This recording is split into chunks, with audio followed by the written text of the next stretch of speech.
My name is Walter Greer.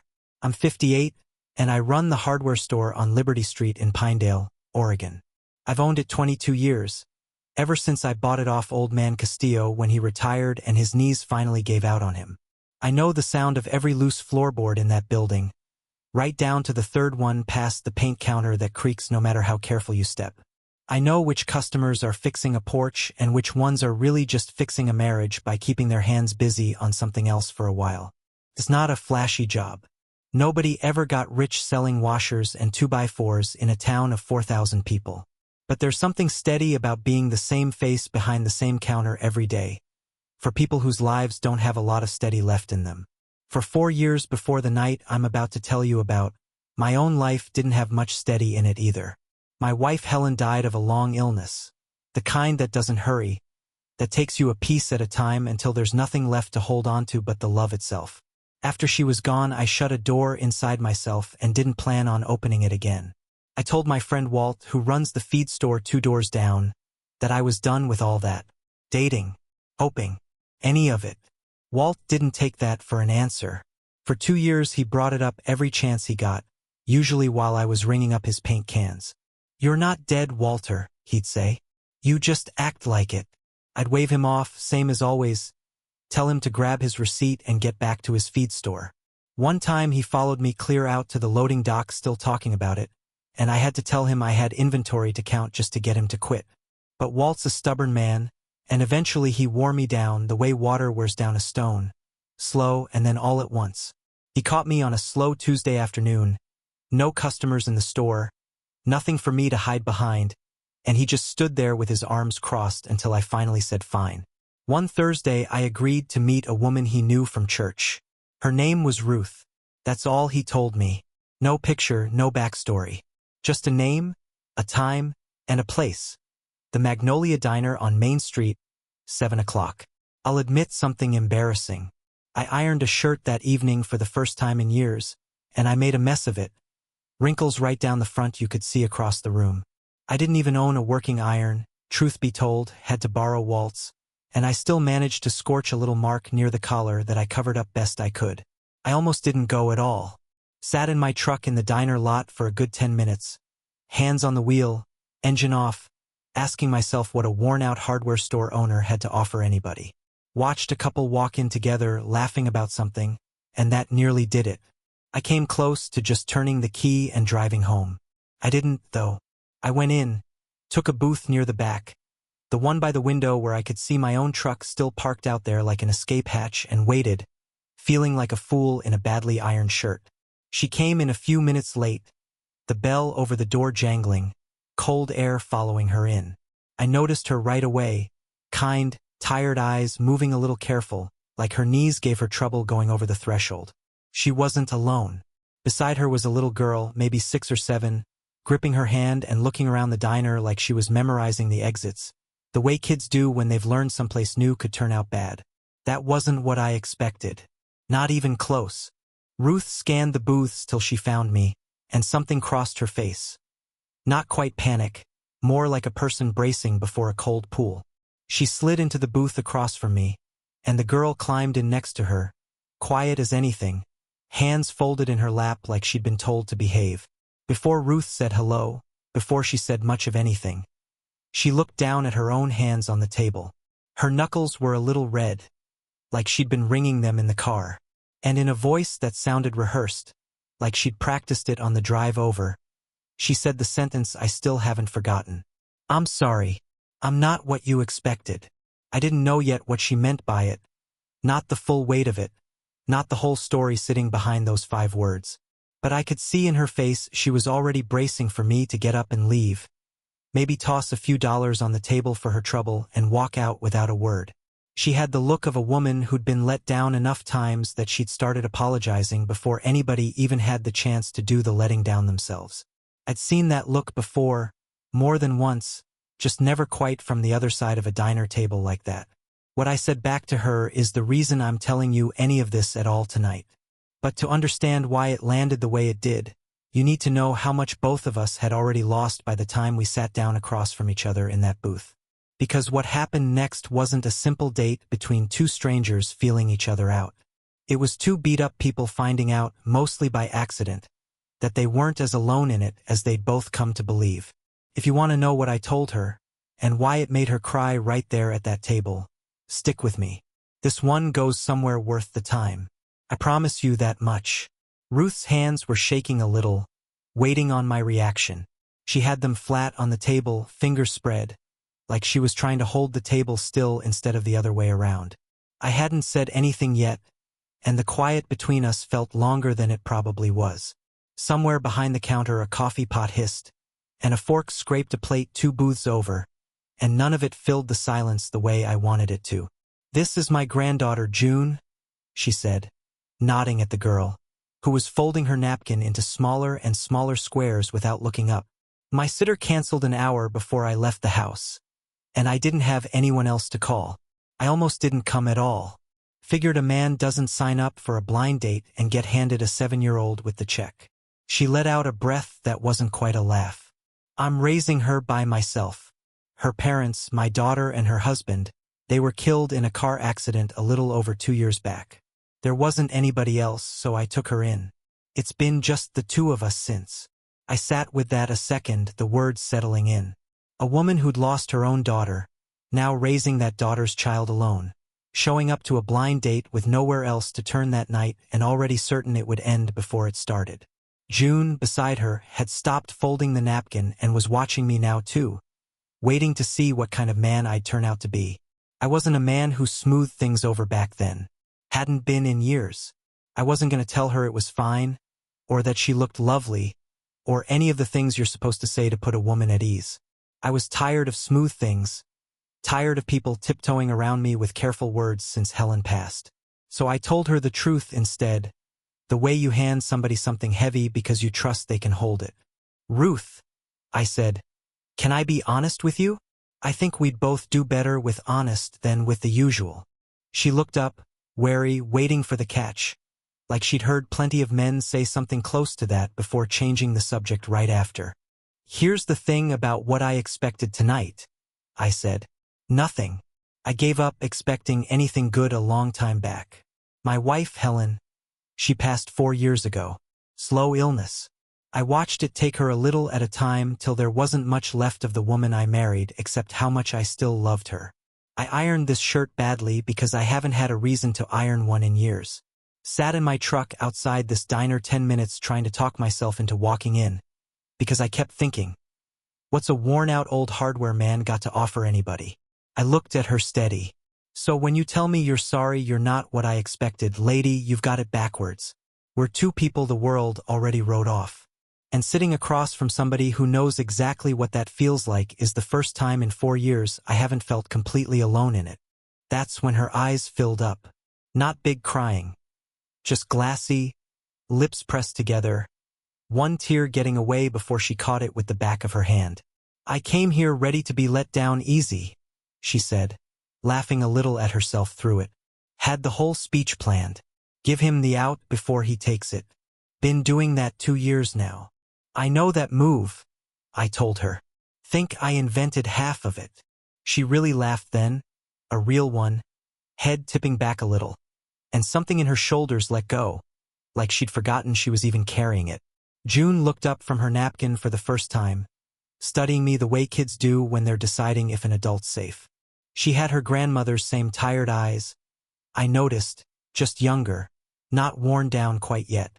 "Are you going to be mean about me being here?" "No, ma'am," I said. "Glad you came. Now I get 2 interesting people for the price of 1 date." That got the first real smile out of her all night, quick and a little gap-toothed, gone almost as fast as it showed up. She went back to her fries after that, satisfied, like she'd run the proper background check and I'd passed. We talked until a waitress started flipping chairs onto the tables around us and somebody in the kitchen called out about closing up. Ruth told me she'd made her peace with being alone. Figured at her age, raising a grandkid by herself, the romance part of life was a door that had already shut. She said it plain, no self-pity in it, more like she was stating the weather. "Men my age want easier situations than mine," she said. "And the ones who'd want a woman my age and my circumstances both, well, those are hard to come by." I told her I'd like to see her again. Both of them, if she'd let me. She looked at me a long moment in the parking lot, our breath fogging in the cold air between us, June already half asleep against her shoulder, worn out from the whole evening. You know, Walter Greer, she finally said. I believe you would. I drove home that night with the heater rattling like it always does and the radio off, just sitting in the quiet, feeling something I hadn't felt in 4 years. A small, dangerous flicker of hope, the kind you're almost afraid to look at too directly in case it goes out. I had no idea yet how hard that flicker was about to be tested. For a few weeks after that night, my life had a kind of warmth in it I'd forgotten was possible. Ruth and I took it slow. A walk along the river path on a Saturday. The two of us not saying much, just walking, which suited us both fine after years of either silence or grief talk. At one point she stopped to point out a heron standing dead still in the shallows, and we watched it a good 5 minutes without either of us saying a word, and it didn't feel awkward at all, just easy, the kind of easy I hadn't felt with another person in longer than I wanted to think about. Supper at my place came next, on a Wednesday, June at my kitchen table drawing horses with a stub of a pencil while Ruth and I talked low in the next room, the radio playing something neither of us was really listening to.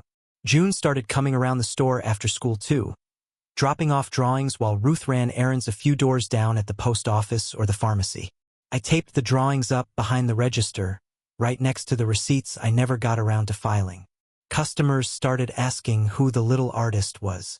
One fella, old Pete who comes in for fishing line every spring, told me the horse she drew looked better than anything he'd ever managed in his life, and I told him that wasn't saying much, knowing Pete's handwriting. I liked answering that question more than I expected to, more than I'd liked much of anything in 4 years. Then, on a Tuesday evening about 3 weeks in, right around closing, the bell over my door rang and it was Ruth, and I knew something was wrong before she said a single word. Her face had gone pale, and her knuckles had gone white gripping her purse strap, like she'd been holding onto it the whole drive over just to keep her hands busy. Walter, she said, I need to talk to you. I came around the counter, pulled out the stool I keep by the register for slow afternoons, but she didn't sit. She just stood there between the paint cans and the garden hoses, twisting that purse strap around her fingers, and told me her late son-in-law's brother, a man named Garrett, had turned up in town after years of nothing, not even a holiday card. He hasn't spoken one word to June since the funeral, she said. Not a birthday card, not a phone call, not one single thing for 2 years. And now he's back, asking around about a trust fund. She explained it slow, like she was still working it out herself even as she said it out loud, the words coming in fits and starts. After the accident, there'd been a settlement money set aside in a court-supervised account for June's future, schooling, whatever she'd need down the road. Ruth had never touched a dime of it except for what June actually needed, and even then only with a judge signing off first, every receipt accounted for. A friend of mine ran into him at the diner counter Sunday, she said. First thing out of his mouth, before he even ordered his coffee, was asking if it was true the girl had money coming from the accident. Didn't ask how old June was. Didn't ask her name even. Just the money. Something in my chest went cold and still, the way it does right before bad weather rolls in. He's saying he wants custody? She nodded, and her composure finally cracked, the strap slipping out of her grip as she pressed a hand to her mouth for a second before she could keep talking. He could petition for it. He's her uncle, Walter. The court has to at least look at that, even after everything. And I'm just her grandmother, getting older every year on a fixed income with bad knees and a house that needs a new roof, and he could stand up in front of a judge in a clean shirt and say all the right things. What if that's enough? What if I lose her over a piece of paper that says uncle?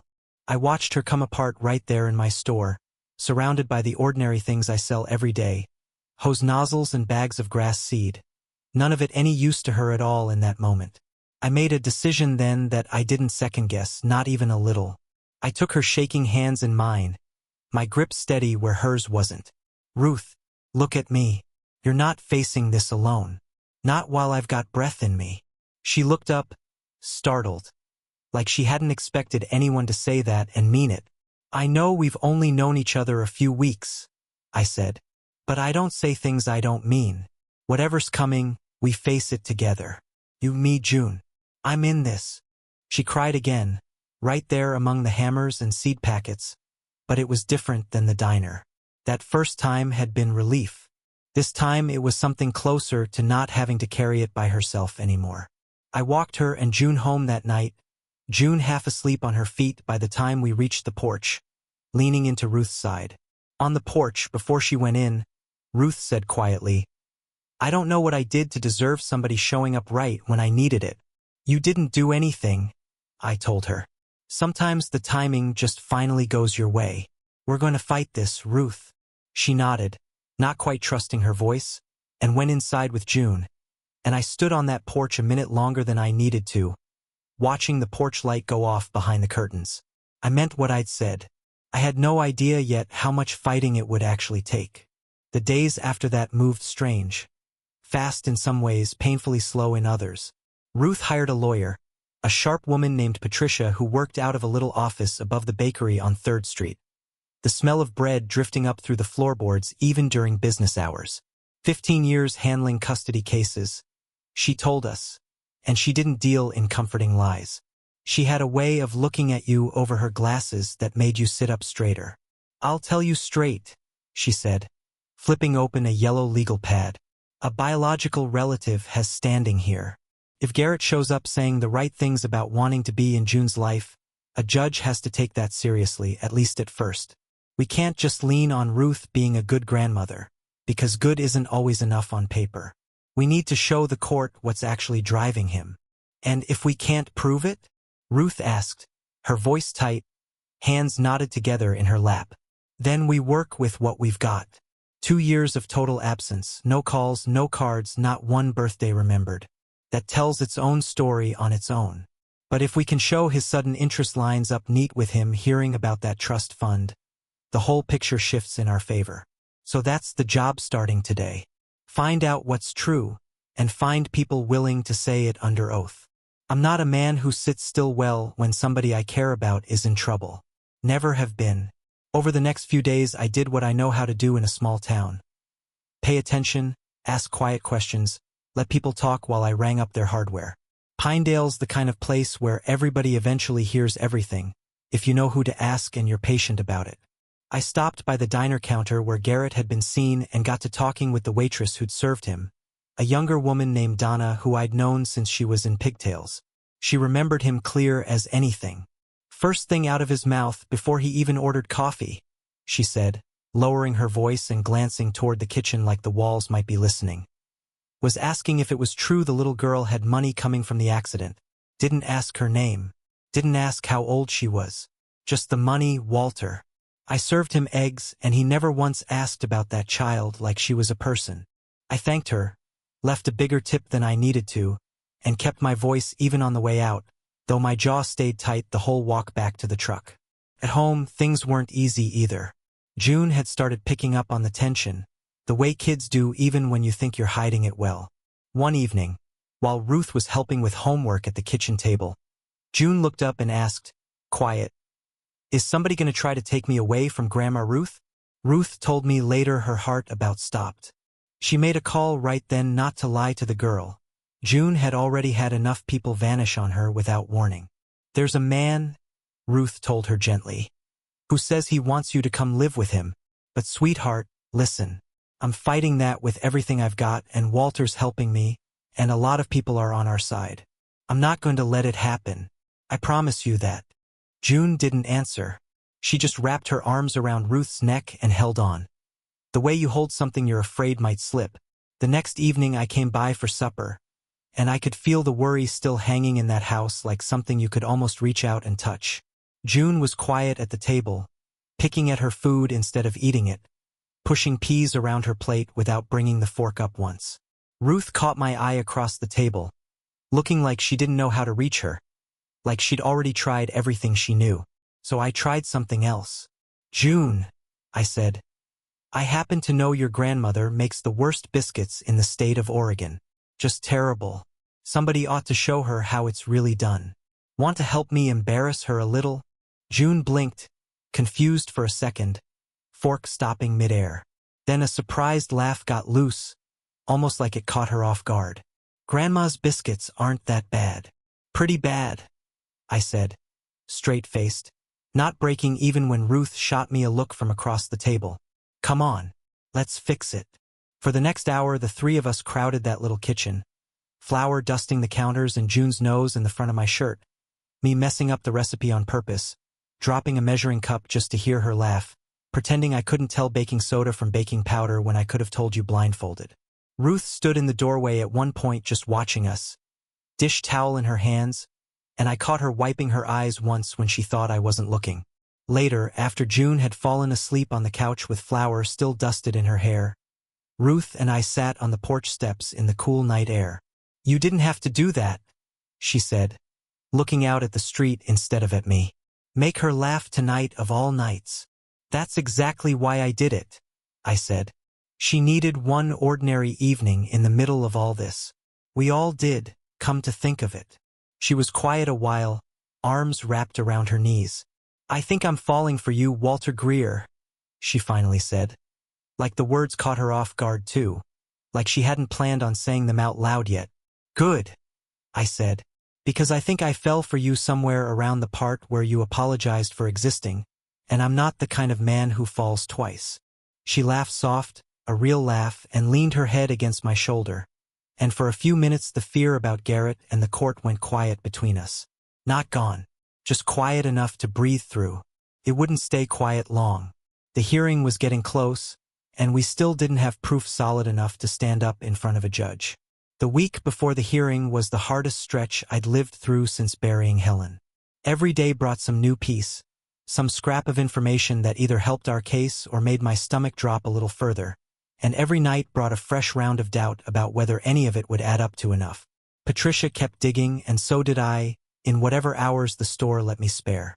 A bank clerk Ruth knew from church, a woman named Doris who'd taught Ruth's daughter in Sunday school years back, mentioned almost in passing one afternoon that a man matching Garrett's description had come into the branch asking detailed questions about how a guardian could access a minor's trust account, what kind of paperwork it would take, how fast the money could move once custody was settled. A cousin of Garrett's. Somebody Patricia tracked down through old family records after 3 days of phone calls that mostly went nowhere. Admitted, reluctant and quiet on the phone, that Garrett had tried to borrow money off her not 2 weeks earlier, saying he just needed to float until the custody thing goes through and I get control of the account. Patricia found the worst of it herself, the piece that mattered most.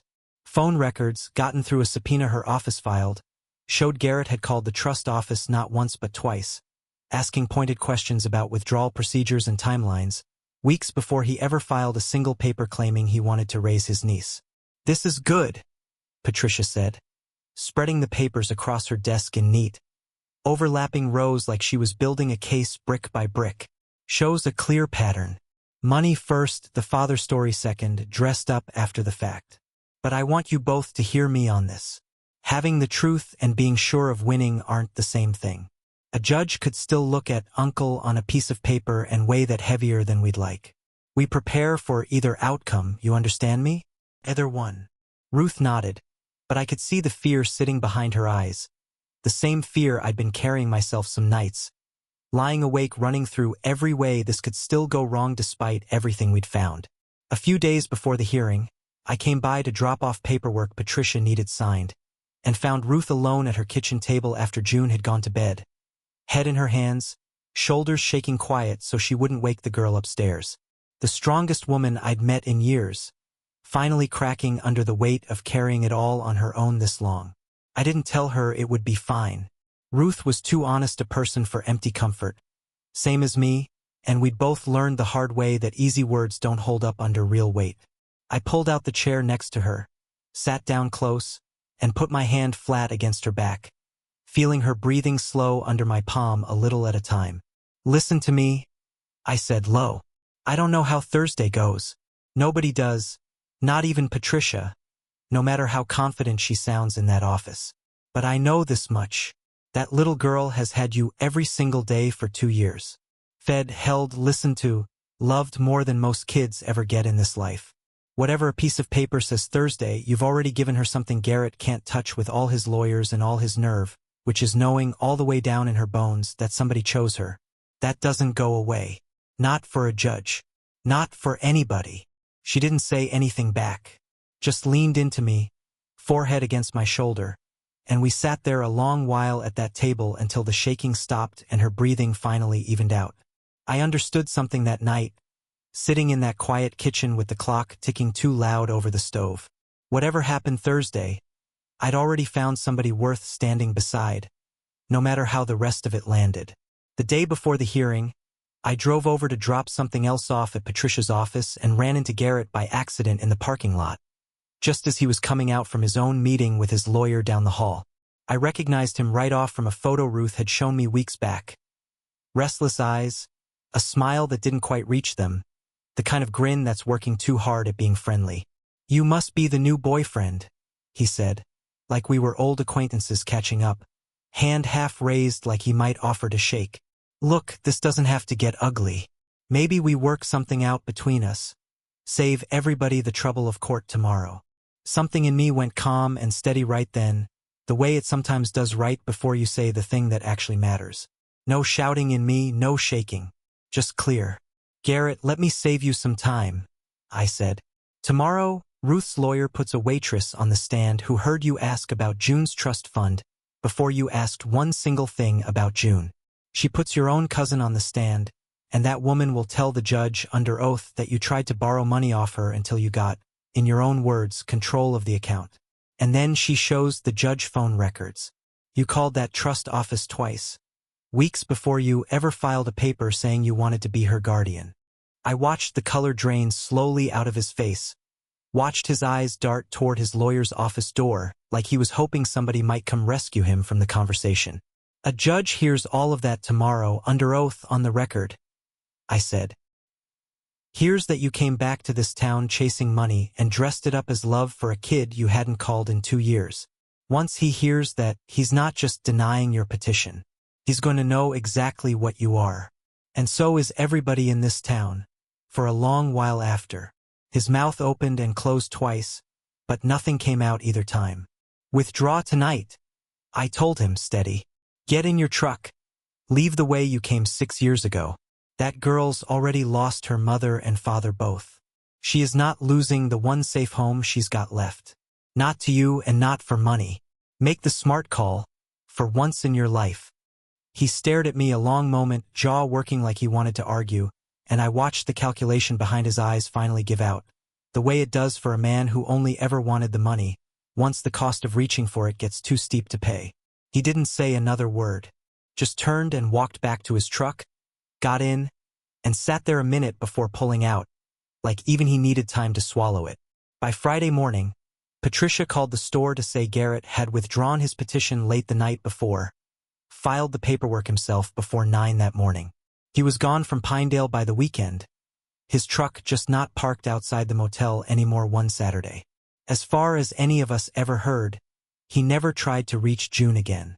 A few months later, with Garrett's petition withdrawn and his years of absence laid out plain on the record, the court made Ruth's guardianship of June permanent. There would be no more uncertainty hanging over that girl's life. No more strangers showing up out of nowhere to threaten the one safe place she had left to call home. No more lying awake wondering what a stranger's lawyer might say in front of a judge. We stood together in that small county courthouse, the three of us in our good clothes. Ruth in a blue dress I hadn't seen before, June in a hand-me-down from a cousin that didn't quite fit right in the shoulders, me in the same jacket I'd worn to Helen's funeral, which felt strange to think about until I decided not to think about it anymore, while the judge went through the final paperwork at his bench, signing things and stamping things while we waited in a row of hard wooden chairs that creaked every time somebody shifted. When it was done, June looked up at both of us and asked, dead serious, her hand tight in mine, if I was still going to come around now that the scary part was over. "Planning on it?" I told her, crouching down so I was eye level with her. "Long as you and your grandmother will have me." That satisfied her completely, like she just needed to hear it said plain. She grabbed one of my hands and one of Ruth's, and the three of us walked out of that courthouse together into the afternoon light, June swinging both our arms a little as we went down the steps. For the first time in months, nobody's shoulders looked like they were carrying something heavy. Ruth and I didn't rush things after that, even with the danger behind us for good. We're not people who move fast, never have been, and we'd both learned the hard way what it costs to leap before you're ready. But there was no question anymore where things were headed. Not for either of us. Most evenings found the three of us at the same table, sometimes her kitchen, sometimes mine, June doing homework at one end while Ruth and I cleaned up from supper, and it had stopped mattering which house we were in because it had started feeling like the same life either way. June kept bringing drawings to the store after school, more horses, then dogs, then one memorable attempt at drawing the hardware store itself, crooked roofline and all, that I still have tucked in a drawer somewhere behind the register. I kept taping them up until customers started joking I should just rename the place Walter's Gallery instead of Walter's Hardware. I didn't mind the joke one bit. Said as much to Walt, who about fell over laughing at the counter. Said he never thought he'd live to see the day. Then bought $20 of fence staples just so he had an excuse to keep ribbing me about it. Almost a year to the day after that first awkward evening at the Magnolia Diner, I made plans to take Ruth back there. Same booth if I could manage it, which took a phone call to the manager and a small favor. Before any of that, though, I pulled June aside one evening in my kitchen and crouched down to her height, the way I had that night about the biscuits, except this time my hands weren't quite steady. "June," I said, "I want to ask your grandmother to marry me. But I wanted to ask you first, because you matter just as much in this family as she does. And I'm not about to leave you out of something this big."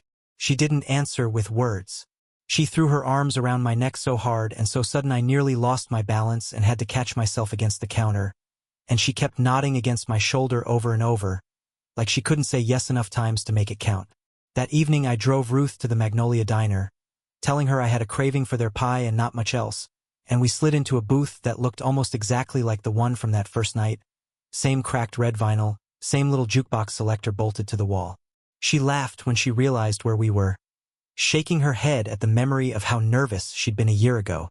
"You know," she said, running her thumb along the edge of the table, "I sat right here a year ago and apologized for not being what you expected." "I remember," I said. Then, before she could say anything else, I got up from my side of the booth, came around to hers, and knelt down right there on the diner floor in front of a waitress who nearly dropped her coffee pot and a couple of regulars at the counter who stopped chewing mid-bite to watch. "Ruth, you were exactly what I'd stopped letting myself hope for. You and June both. I don't want to spend one more evening wondering what our life could look like. I want to know for certain. Will you marry me?" She said yes before I even finished getting the question all the way out, tears running down her face same as that very first night. Except this time there wasn't a single sad thing in them. The whole diner broke into applause. Somebody at the counter even whistled, and over by the door June was bouncing on her toes, grinning so wide it looked like it might actually hurt her face. If you've ever felt written off by the world, or by your own self, certain your best years were already behind you, I hope this tells you something different. Sometimes the chapter you think is the ending is just the part right before everything good begins.